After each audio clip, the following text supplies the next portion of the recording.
Good morning and welcome to Hope, Faith, and Joy Daily Devotion with me, Pastor Amanda. We are halfway through the week. It is Wednesday morning and we're looking at Genesis chapter 43. So the drama continues as Joseph continues to stay incognito, but let's just dive into where we're at. So we know that the brothers went back with their food and their money, and less one brother, to Jacob.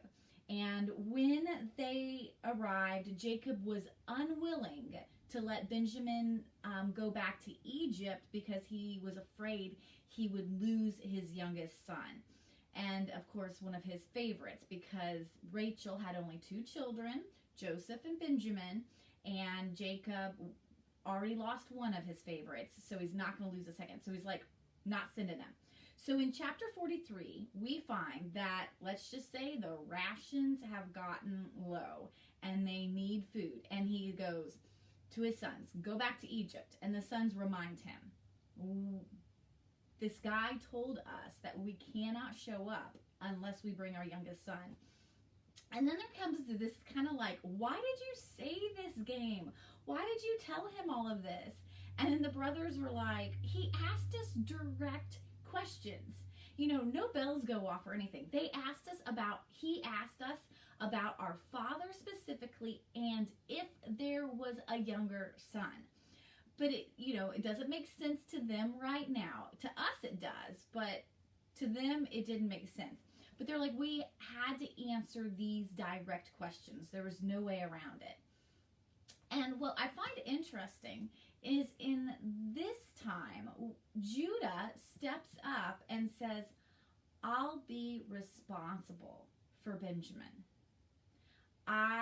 It's in a sense he's saying, I will be my brother's keeper. Where he was willing to sell Joseph off to the Egyptians, he did not watch out for his brother, he did not look out for him. We see a change in Judah, that now he's saying, I will take responsibility and you can blame me for anything that happens to him. But they're like saying, like, we're getting ourselves in trouble. The longer we wait, starvation's upon us. So finally, now we're back to calling Jacob Israel, said to them, if it must be so, then do this. And he says, take some of the choice fruits and take some of the kind of the treasures of the land, the pistachio nuts and good things.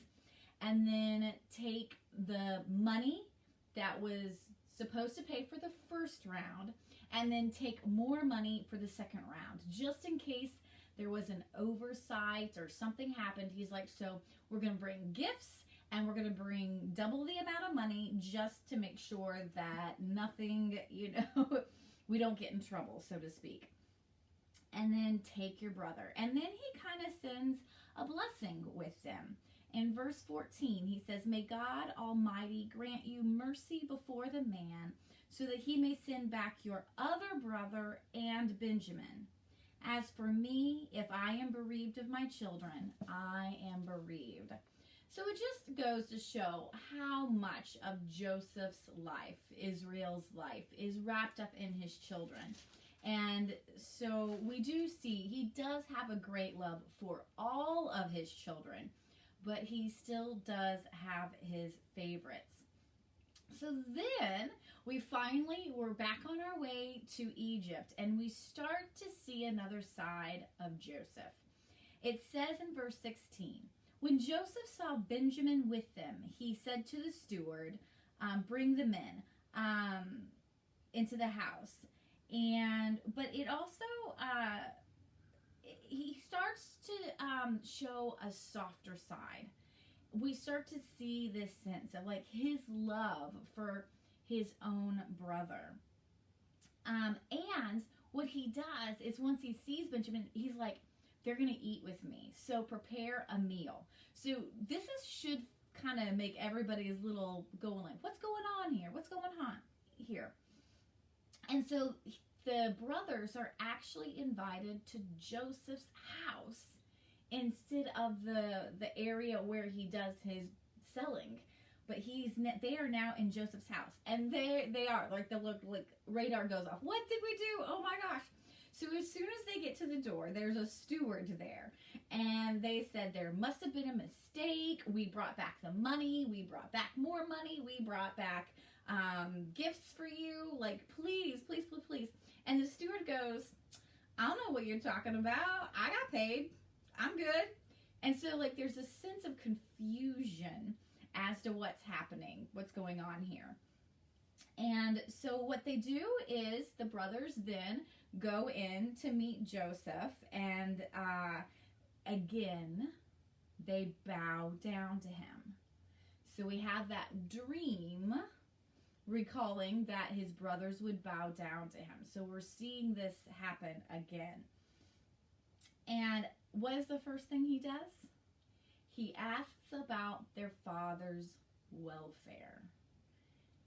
He wants to know how he is doing. And it goes to show that Joseph still has, everything he's been through. He does have this heart for his family and everything. And it says here then that they created this meal for them. But Joseph does have a moment where he is overcome with emotion when seeing his brother Benjamin. And he has to leave the room, says, because he's not going to cry in front of anybody. And he cries, he washes his face, and then he returns into the room to have a meal with them. What's kind of interesting, and it goes to show kind of the racism that was happening at this time in here, because it says like the Egyptians created this meal. I mean, they respect, but it says that they would eat in a separate room because they were not going to eat with Hebrews. They were like, and it says it's an abomination in here. And so it goes to show that our Bible still is filled with these kind of radical experiences. And I think this is where my little devotion and sometimes comes out of, is that sometimes our Bible shows us what was wrong and how we've had to overcome this. This little tiny thing that says that eating together was an abomination is something that later Jesus will say, no, that's incorrect. That's not loving. And so we need to pick up on it. Yes, our Bible says this in one place, but we are also then later on corrected into Jesus's love along the way. But what we're focusing now on, though, is the love that this family has for one another. Even though they've hurt each other, they've backstabbed each other, they've tried to sell each other, try to kill each other, there's still this sense of connection and love that's being played out. Now we're going to see some more drama, but we're just getting there. But right now, Joseph's hiding his compassion and his love for his brother. But what we do notice is that they sit down the proper way. There's a proper way to sit and everything.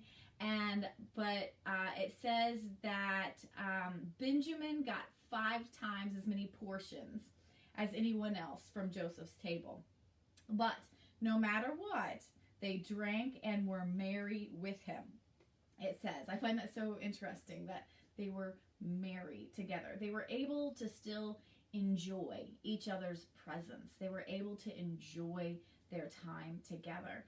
And that's what we need to do every day. I mean, to enjoy the time we do have with our family, even when we've hurt each other, even when, because our family is our family. Because look at this.